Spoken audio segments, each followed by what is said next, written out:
Xəstəxana əla yeri. Burada gözəl əhval ruhiyyəli, olduqca yüksəkdən danışan çoxlu böyüklər var. Kalan oyuncaq və uşaqlarla oynamaq arzusuyla alışıb yanan çəhbəli xalatlı xalalar var. Bir də ki, burada əlinin altında Popcorn, Einstein və ezqarı kimi dostları, yoldaşlarım var.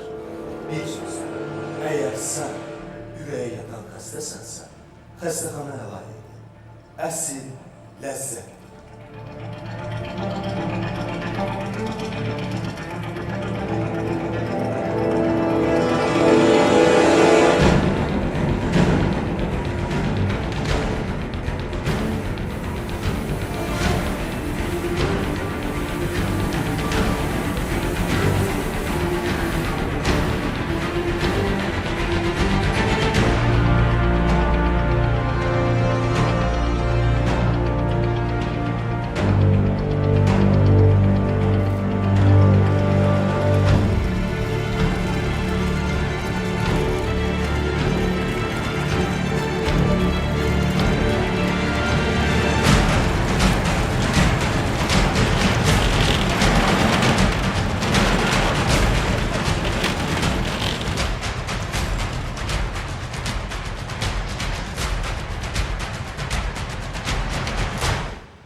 Lakin artıq mən ürəyə yatan xəstə deyiləm.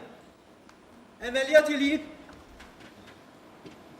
məni evi köçürüləndən sonra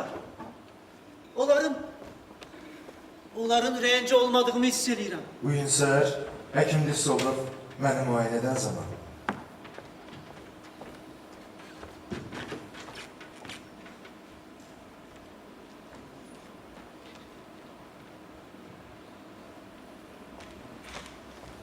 Deyəsən ümidlərinizi doğrultmadım. o heç bir söz demədən mənim üzümə elə baxırdı ki, sanki mən neysə bağışlanılmaz bir səhv etmişəm. Amma... Axı mən əməliyyat zamanı özümü yaxşı aparmağa çalışırdım. Bəlkə ağrısa da səsimi belə çıxarmadım. Mən yatırmalarına icazə verdim. Dərmanlarımı da vaxtında içdim. Hərdən qışqırıb ona demək istəyirəm ki... Sən, həkim Düsseldorf, sən öz dilli qaşlarınla mənim əməliyyatımı puç elədin. Amma mən elə yazıq baxışlarla baxın ki, demək istədiyim bütün söyüşlər, düyünlər boğazımda qalır. Həkim Lissolov mənə nə qədər kədərli baxışlarla baxıb, özümdən ki, nə aparırsa, bir o qədər də mən özüm günahkar hiss edirəm. Mən özümün pis xəstəyə çevrildiyimi anlayıram.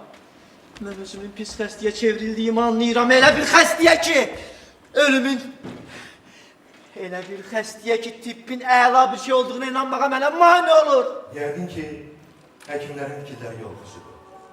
Ona görə ki, indi bizim mərtəbədə olan hər kəs, tibb bacıları, təcrübəyə gələnlər, xadimələr, mənə eynən onun kimi baxırlar. Mən yaxşı əhval ruhiyyədə olanda onların sir-sifətlərindən kədər gəlir. Mən də isə bir zarafat etdikdə onlar zorla gülməyə çalışırlar. Düzünü desəm, onlar əvvəlkindən daha bədbirdirlər.